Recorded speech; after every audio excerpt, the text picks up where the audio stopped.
Welcome to Streams of Income, hosted by best-selling author and entrepreneur Dr. David Powers, where we discuss streams of income, passive income, residual income, and even why there are dinosaurs and zombies in this intro. Fasten your seatbelts and get ready to dive in. Okay, we are here for another episode of the Streams of Income podcast, and with my special guest, Miss Christine Kersey, and I've got a stack of books here written by her, and I've read them all. And so I'll tell you the story about how I met you first, and then we'll jump into some questions and stuff. So this first book, The Pandemic, book one, I was at an antique store in Kentucky on vacation, and I live in South Carolina. And so I saw this, it was $8. I think it was $8, which, they sell for more than that on Amazon, obviously, but it was resale for $8. And I was sitting there, I was holding it, I was reading it, I was thumbing through it, because you know how there's a lot of bad fiction out there. Even if it's picked up by a major publisher, some of it's just horrible. Yeah. And I thought, you know what, for $8, I'm going to try it because it sounds pretty good, apocalyptic, post-apocalyptic fiction. I'm big on the EMP and pandemic stuff because it's already happened, or in stages it's already happened. Both of them have. And so I picked it up, and the rest of the vacation, I was just reading that book. My wife was fussing at me because every chance we got, I was opening the book, reading it. And then I got in touch with you, and I bought all your books, or all your apocalypse books.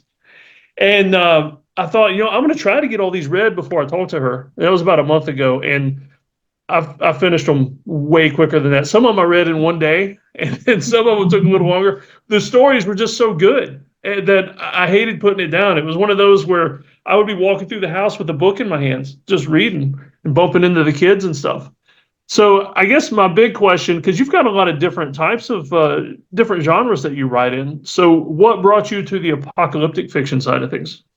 I started off writing suspense, but I've always loved the post-apocalyptic genre. It's always fascinated me, kind of what would happen if things were brought back to the basics of just survival. That's the thing about the post-apocalyptic genre that I find fascinating is you don't have social media, you don't have to go to work, worry about paying bills, you're just trying to survive. And so that's kind of what drew me to that genre. And then when I decided, by that point, by the time I wrote Pandemic, which I started in 2018, before COVID. It was almost prophetic. I know, it's kind of weird, but I wrote suspense. That's what I started off as. I've written some romance because I like multiple genres. I've written dystopian, but I wanted to write a post-apocalyptic story. And I thought, well, what's something that could actually happen? And I thought, well, pandemics happen about every 100 years and we're overdue. So I'll write a story about a pandemic. Yeah, I'll be honest with you. It was scary because knowing that you wrote part of it before, or there's 3 books. Were all of them written before COVID? There's 4 books. The 4th one came out in March of 2020. So I finished writing the series before COVID. Okay. See, that's what's scary is it basically was exactly the same as COVID, except it took it up a notch. Like, what if it was 100 times worse? Yeah. It was kind of scary.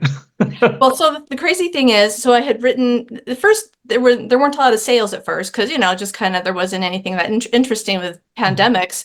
But then in January of 2020, because I don't know, I do watch a lot of news and see what's going on in the world. I saw what was happening in China where they were really locking people down. It's like, this is something different. This is not like a typical illness kind of thing. There's something weird going on here and it's probably going to come here.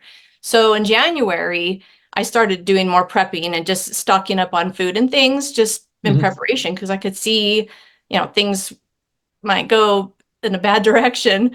And, and interestingly, it was in like March 20th, I want to say, that everything kind of shut down. They canceled like the whole NBA season and it's like, wow, this is nuts. And I went to the grocery store, was it the next morning or maybe it was even that morning? But the next time I went, the shelves were like a lot of empty shelves. Yeah. Which was people go crazy quick. Yeah. And so that was interesting. But in my stories, I never use the phrase social distancing because I'd never heard that phrase before. Yeah.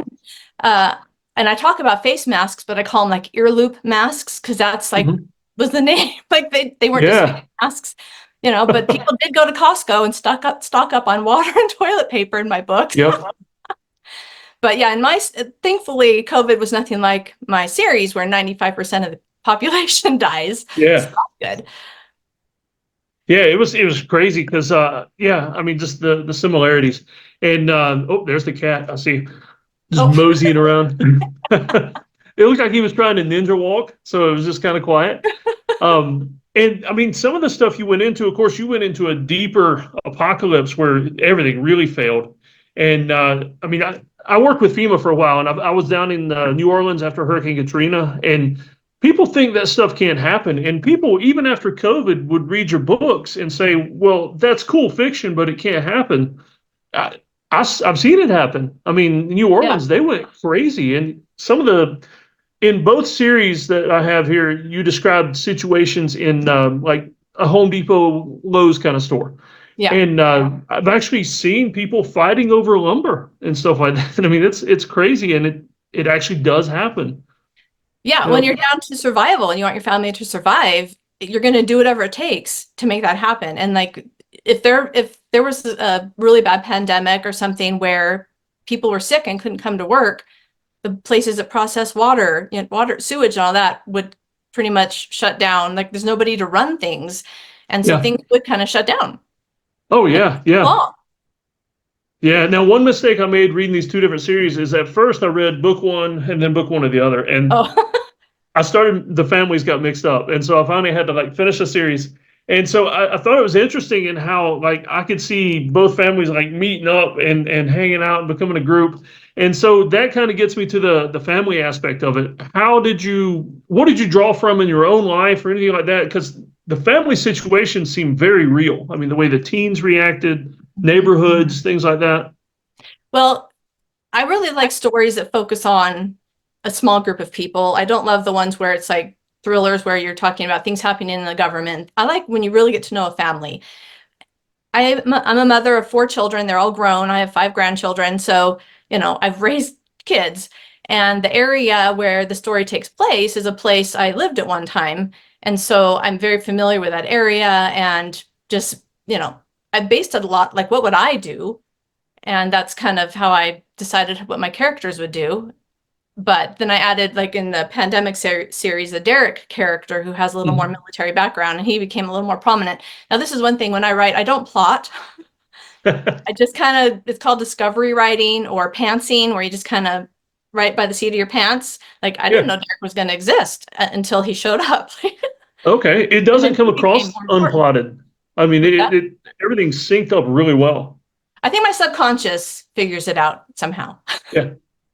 But the EMP series, I'm still working on that one. Sadly, it's been 2 years since I released the fourth book, which usually I release a book every 4 or 5 months. So that one, I've just had some things taking up my mental energy, but I'm working on it, and it's okay. Good.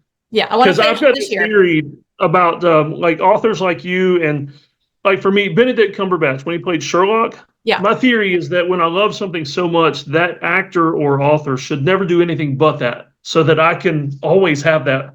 And so I was going to ask you, like, you should do nothing but keep writing these books ever. And I know. Just keep rolling them out. That way, as soon as I finish one in 2 days, the other one's on the way from Amazon.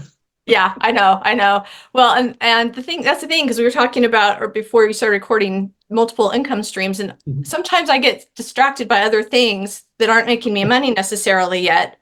Just like I like multiple genres, I have multiple interests. But I do have a YouTube channel where I have my books available in audio. It's Christine Kersey Books, and so the pandemic series I had professionally narrated, but then a number of my other books I narrated them, and that took a lot of time. And that's a lot easier to narrate a book already written than to write a book. So it was easy to like spend time on that, and you get a result a lot quicker too than writing a book, because you can get an audio book out in a month, where it can take several months to write a book. Oh yeah, definitely. And that's Christine Kersey Books on YouTube. That's the channel. Okay. Yeah, because everybody needs to check that out. Yeah, it's free. Like and if people don't like the ads,